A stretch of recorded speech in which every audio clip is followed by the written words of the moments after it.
What's up, YouTube? It's your boy Walt Baby 8, and as y'all know, college football season is right around the corner, and it's never too early to talk Heisman, especially for the folks at ESPN, obviously, because they put out their Heisman watch list. For those of you that don't know, their Heisman watch list is they take their top 13 Heisman hopefuls, they rank them 1 to 13, plain and simple. The list, you got all the names you expect on there.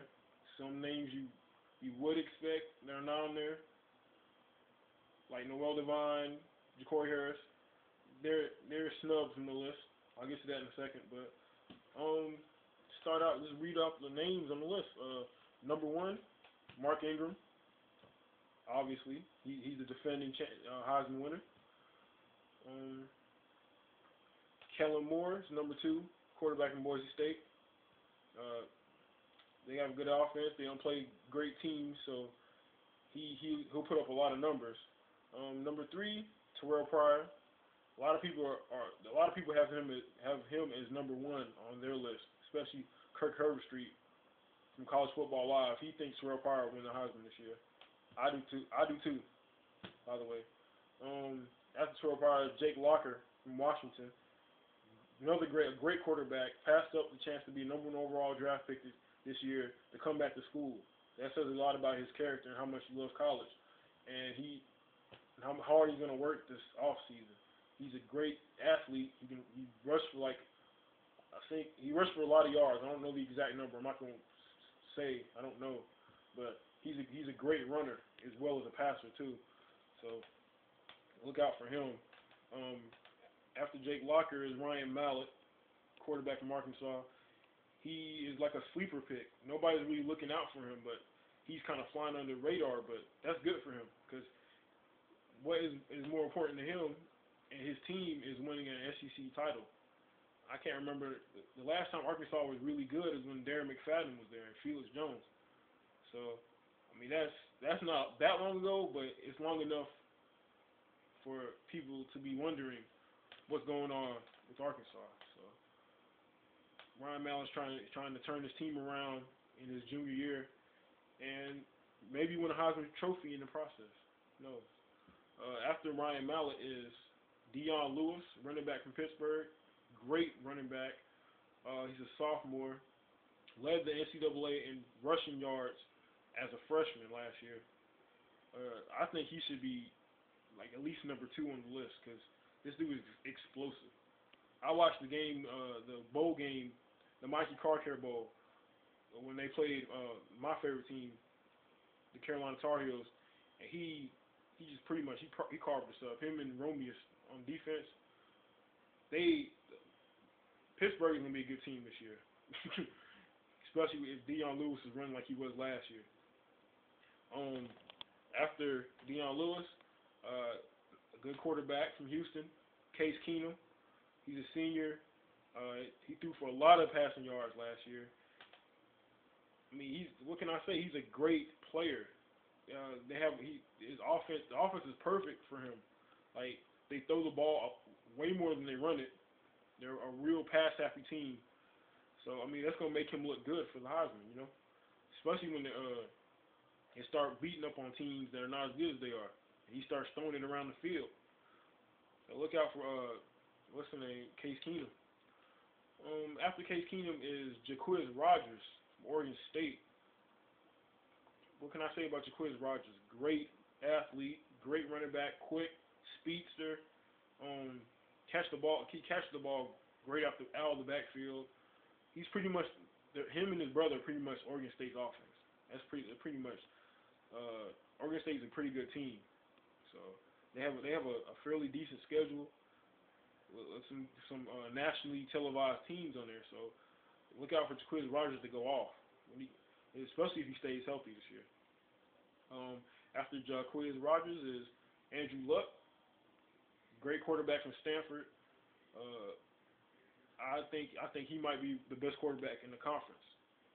Everybody thinks it might be Jake Locker, but I think Andrew Luck is the most NFL-ready quarterback in the conference. That's what I think.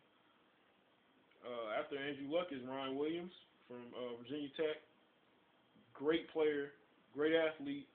He is only a sophomore. Yeah, he's only a sophomore. So he'll be tearing it up down there for a long time. You know.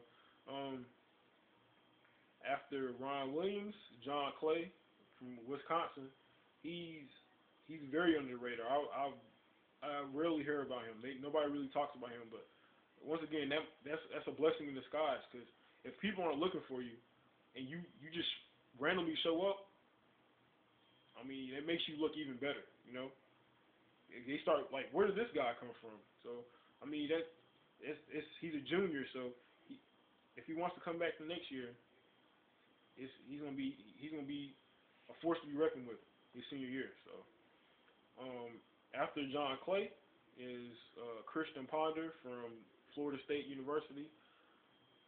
Christian Ponder, he's kind of like a forgotten player. He's a really big guy. He's real mobile.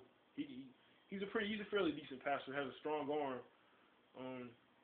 Florida State, they're the type of team to recruit so well at the skill positions, running back, receiver, and stuff like that. That they need a quarterback, but they don't need a Heisman-esque quarterback. So I don't really know if Christian Ponder is gonna really do much to make himself a legitimate candidate for the Heisman this year.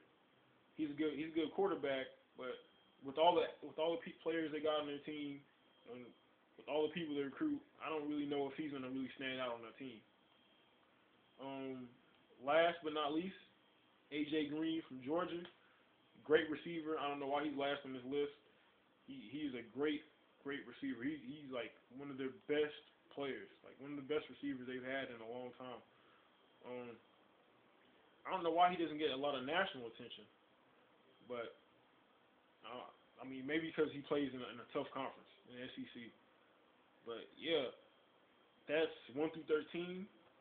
Starting with Mark Ingram, ending with AJ Green. I agree with all those picks.